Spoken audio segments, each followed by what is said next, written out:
Hello friends, అందరికీ నమస్తే. Welcome back to my channel. నేను ఈరోజు ఈ వీడియోలో మీకు చెప్పబోతుంది 7 శనివారాల పూజ. 7 శనివారాల పూజ ఎలా చేయాలి, ఎలా పూజ విధానం ఏమిటి, అలాగే నేను 7 శనివారాల పూజ చేసినప్పుడు నాకు ఏమన్నా ఆటంకం కలిగిందా, అలాగే నాకు కొన్ని ప్రశ్నలున్నాయి. నాకు వచ్చిన డౌట్లు కూడా మీకు కూడా వచ్చాయేమో అని భావించి నేను కొన్ని ప్రశ్నలనేది తీసుకొని వాటికి నేను సమాధానాలు చెప్తున్నానండి. సో, ఈ వీడియో అనేది చివరి వరకు చూడండి. పూర్తిగా చూసి నా ఛానల్‌ని సబ్స్క్రైబ్ చేసుకోండి. అలాగే ఈ 7 శనివారాల పూజ అనేది చాలా విశిష్టత కలిగిన వ్రతమండి. ఎందుకంటే ఎలాంటి కష్టమైనా సరే మన వెంకటేశ్వర స్వామికి మనం 7 శనివారాల పూజ చేస్తే కనుక మనకి ఎలాంటి కష్టం వచ్చినా సరే ఆయన గట్టెక్కిస్తాడు అనే నమ్మకం అనేది చాలామంది భక్తుల్లో ఉన్న నమ్మకం ఇది. సో, ఎలా చేయాలి ఏంటి అనేది ఇంకా ప్రారంభించేస్తున్నాను. సో, వెంకటేశ్వర స్వామి శనివారం అంటే చాలా ప్రీతి. అందువల్ల 7 శనివారాలు ఇలా చేస్తే మనకున్న శని బాధలు అనేవి పోవటం కాకుండా చాలామందికి ఎలా కోరుకున్న కోరికలన్నీ తప్పనిసరిగా నెరవేరుతాయన్నమాట. సో, ఫస్ట్ అయితే మనం పూజా విధానం ఎలా చేసుకోవాలనేది తెలుసుకుందాం. పూజ గదిలో ఫస్ట్ గోడకి కొద్దిగా పసుపు రాసి దాని మీద కుంకుమతో శ్రీ వెంకటేశ్వర స్వామి నామం అని దిద్దాలి. ఒకవేళ ఆ అవకాశం లేనప్పుడు ఏదైనా వెంకటేశ్వర స్వామి ఫోటో తీసుకొని స్వామి వారికి గంధం, పసుపు, కుంకుమతో మనం దేవుణ్ణి ఫోటోని అలంకరించుకోవాలి. అలాగే దీపానికి వచ్చేసినప్పుడు బియ్యం పిండిలో పాలు, బెల్లం ముక్క, అరటిపండు వేసి చపాతీ పిండిలాగా కలిపి ప్రమిదలాగా చేసుకోవాలి. ఆ ప్రమిదలో ఫస్ట్ శనివారం చేసినప్పుడు 7 ఒత్తులను వేసి వెంకటేశ్వర స్వామి ముందు పెట్టుకోవాలి. ఒకవేళ మీరు రెండో శనివారం చేస్తున్నప్పుడు 2 ప్రమిదల్లో 7 ఒత్తులు వచ్చేలాగా చేసుకోండి. అలాగే మూడో శనివారంలో 3 కుందులు చేసుకొని ప్రమిదలు చేసుకొని అందులో 7 ఒత్తులు వచ్చేలాగా చేసుకోండి. అంటే అలాగా సమాన భాగంలోగా మనం 7 దీపాలు వచ్చేలాగా పెట్టుకోవాలన్నమాట. దాని తర్వాత వెలుగుతున్న ఆ జ్యోతిని వెంకటేశ్వర స్వామిగా భావించి ఆ జ్యోతి స్వరూపుడైన వెంకటేశ్వరునికి గంధం, పసుపు, పుష్పం, ధూపం, దీపం సమర్పించి అష్టోత్తర స్వామి నామావళి అంటే 108 నామాలు ఉంటాయి కదండి, వాటితో పూజించి పానకం, వడపప్పు, నానబెట్టిన పెసరపప్పు, వడపప్పు అంటే దానిని నైవేద్యంగా స్వామికి అర్పించాలి. ఒకవేళ ఇవి కాక మనకు ఏమన్నా కొంచెం ఓపిక ఉంటే మనము ఏవైనా పిండి పదార్థాలు చేసుకొని స్వామివారికి అర్పించవచ్చు. మనసులో ఉన్న ఒక కోరికను కోరుకొని స్వామికి విన్నవించుకోవాలి. ఈ పూజ చేసేటప్పుడు స్వామివారి మీదే మనకి దృష్టి ఉండాలండి. అప్పుడే మన కోరిక అనేది నెరవేరుతుంది. సో, దీపం కొండెక్కిన తర్వాత ఆ చలివిడిని మనము నైవేద్యంగా తీసుకోవాలి. చాలామందికి ఒక డౌట్ వస్తుంది. ఇప్పుడు మనం మొదటి శనివారం చేసినప్పుడు చిన్న ప్రమిద. సో, కొంచెం తింటే సరిపోతుందా, మొత్తం తినేయాలా అంటే ప్రమిద మొత్తం చాలామంది తినలేరు. అలాంటి సమయంలో ఏంటంటే మనం తిని మన కుటుంబ సభ్యులకి పెట్టుకోవచ్చు. ఇంకా మీకు మిగిలింది అంటే ఆవుకి కానీ సునకాలకి కానీ ఏమైనా జంతువులకి కానీ మనం పెట్టుకోవచ్చు అనమాట. సో, ఇవి మనకి అందుబాటులో లేనప్పుడు మన ఇంటి చుట్టుపక్కల ఆవులు గట్రా అవి లేనప్పుడు ఒక ఒక పళ్ళెం తీసుకొని ఆ ప్రమిదని అందులో పెట్టేసి నానబెట్టేస్తే అది మామూలుగా ఇప్పుడు మనకి లిక్విడ్లా తయారైపోతుంది. వాటిని మనం మన చెట్లకి పోసుకోవచ్చు అనమాట, నీరుగా పోసుకోవచ్చు. ఇక 7 శనివారాలు చేసినప్పుడు మధ్యలో ఆడవాళ్ళు చేసినప్పుడు మధ్యలో ఏదైనా ఆటంకం కలిగితే ఆ శనివారాన్ని వదిలేసి మళ్ళీ శనివారాన్ని నుంచి మనం కంటిన్యూ చేసుకోవచ్చండి. సో, ప్రాబ్లం ఏమీ ఉండదు. అదే మగవారు చేసేటట్లయితే 7 శనివారాలు లైన్గా చేసుకుంటూ వెళ్ళిపోవచ్చు. సో, వారికి ఆటంకాలు ఏమీ ఉండవు కాబట్టి. అలాగే మనం ముడుపు ఎలా కట్టుకోవాలి అనే విధానాన్ని చెప్పబోతున్నాను.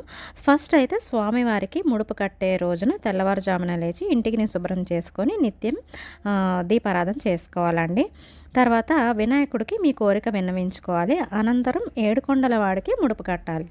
ఎలా కట్టాలి అంటే ముందుగా ఒక గిన్నెలో మనం ఎప్పుడూ వంట గిన్నెలు కాకుండా దేవుడికి పెట్టే గిన్నెలో తీసుకొని అందులో కొంచెం పసుపు, గంధం, పచ్చకర్పూరం వేయాలి. ఆ తర్వాత కొంచెం ఆ గిన్నెలో నీరు పోసి బాగా కలుపుకోవాలి. ఆ తర్వాత తెల్లటి వస్త్రాన్ని ఆ నీటిలో ముంచి కొద్దిసేపటి తర్వాత నీటిని పిండి ఆరవేసేయాలి.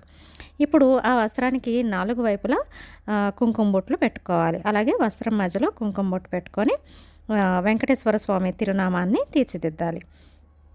ఇప్పుడు ఆ వస్త్రాన్ని ఒక పీట మీద వేసి ముందుగా ఆ వస్త్రంలో 7 ఖర్జూరాలు, అలాగే 7 యాలకులు, 7 లవంగాలు ఉంచి ఆ తర్వాత వాటిపై కొద్దిగా పచ్చకర్పూరం వేయాలి. ఆ తర్వాత అందులో పసుపు, కుంకుమ, అక్షంతలు కూడా వేయాలి. తర్వాత 11 లేదా 21 లేదా మనకు అనుకుంటే 54, 108 లేదా 111, 116, 516 రూపాయి నాణాలు ఆ వస్త్రంలో ఉంచాలి. మనకి స్తోమత తగ్గట్టు మనం అందులో పెట్టుకోవాలి. ఇలా నంబర్స్ మాత్రమే కాకుండా 3 దోసెళ్ళు రూపాయి నాణాలు కూడా అందులో వేసుకోవచ్చు. ఇలా చెప్పినవన్నీ ఒక వస్త్రంలో మూటగట్టుకోవాలి. మొత్తంగా 3 ముడులు వేసి మూటగట్టాలండి. అలా ముడులు వేసేటప్పుడు మీ మనసులో ఉన్న కోరికని లేదా సమస్యని చెప్పుకోవాలి. ఒక ఇల్లు కట్టుకోవాలనుకుంటే త్వరలో ఇల్లు కట్టుకోవాలని, ఉద్యోగం కానీ, పెళ్ళి కానీ, అప్పులు బాధలు తీరాలని కానీ, మన మనసులో ఏదైతే కష్టం వచ్చిందో ఆ కష్టాన్ని మనం చెప్పుకుంటూ మనం ముళ్ళు కట్టుకోవాలి. ఆ తర్వాత ఆ మూట మీద పసుపు, కుంకుమ, గంధం బొట్లు పెట్టుకోవాలి. ఆ మూట పైభాగంలో వెంకటేశ్వర స్వామి తిరునామాన్ని కుంకుమతో తీర్చిదిద్దుకోవాలి. ఇప్పుడు ఆ మూటను ఒక ప్లేస్లో పెట్టుకోవాలి. అంటే మన దేవుని మందిరం ఉంటుంది కదండి, అందులో పెట్టుకోవాలి. ఆ తర్వాత వెంకటేశ్వర స్వామి నామాలు, వీలైతే గోవింద నామాలు కూడా చదువుకోవాలి. ఆ తర్వాత ఆ ముడుపును మీ సమస్య తీరే వరకు లేదా మీ కోరిక నెరవేరే వరకు స్వామివారి దగ్గరే ఉంచాలి.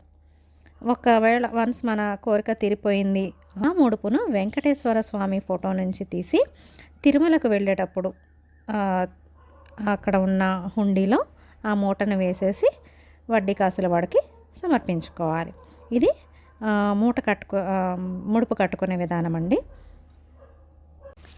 ఇక చివరి భాగం, మనకి కొన్ని ప్రశ్నలు ఉన్నాయని చెప్పాను కదండి, నాకు కూడా కొన్ని డౌట్లు ఉన్నాయి. సో నేను కూడా చాలా వరకు వీడియోస్ అన్నీ చూసి అన్నిట్లో క్వశ్చన్స్ అన్నీ వెతికి నిపుణులు ఏదైతే పూజారులు వాళ్ళు అందరూ ఏవైతే నాకు తెలిసిన కొంతమంది పూజారులు ఉన్నారు వాళ్ళని కూడా కనుక్కొని ప్రశ్నలకి వెతికిన జవాబులండి ఇవి.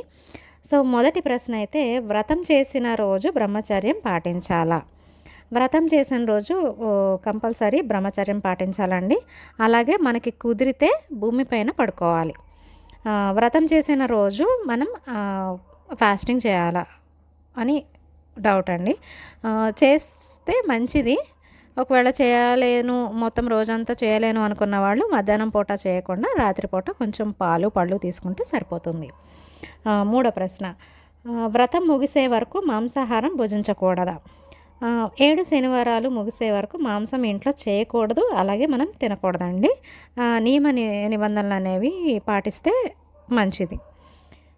ఏటి సూతకం ఉన్నవాళ్ళు ఈ వ్రతం చేయవచ్చా? ఏటి సూతకం అంటే మన ఇంట్లో ఎవరైనా చనిపోతే సంవత్సరం తర్వాత మాత్రమే ఈ వ్రతం అనేది చేయాలి. ఏటి సూతకం ఉన్నవాళ్ళు ఈ వ్రతాన్ని అసలు చేయకూడదు. ఒకవేళ సంవత్సరం అనేది ఒక సంవత్సరం అనేది అయిపోతే కనుక మనం ఈ వ్రతం అనేది చేసుకోవచ్చు. అలాగే 7 శనివారాలు చేస్తే చాలా, 8వ వారం కూడా వడ్డీగా చేయాలా? పురాణాల్లో 7 శనివారాలు అంటే 7 శనివారాలు మాత్రమే చేయమని చెప్పారండి. మీకు వీలుంటే 8వ వారం కూడా పూజ చేసుకోండి, కానీ వ్రతం మాత్రం 7 వారాలతో ముగిసిపోతుంది. తర్వాత ప్రశ్న, వ్రతం చేసేటువంటి సమయంలో ఏవైనా ఆటంకాలు వస్తే మొదటి నుండి చేయాలి? ఇందాక చెప్పినట్లుగా అవసరం లేదండి. మనం ఇప్పుడు 3వ వారం ఒకవేళ ఆటంకం వస్తే 3వ వారాన్ని వదిలేసి 4వ వారం నుంచి 3వ వారంగా అనుకొని అక్కడి నుంచి మనం కంటిన్యూ చేసుకోవచ్చు. అలాగే తర్వాత ప్రశ్న, స్వామికి కట్టిన ముడుపు తిరుపతిలోనే చెల్లించాలి. కంపల్సరీ మనం తిరుపతిలోనే ఇవ్వాలండి. మనం అంత కష్టపడి మనం స్వామికి చేస్తున్న పూజ, అలాగే మనం కట్టుకున్న ముడుపుని మనం దైవంగా భావించి స్వామివారి తిరుమలలో హుండీలో వేసినట్లయితే వ్రతం అనేది కంపల్సరీ సార్థకం అవుతుందండి.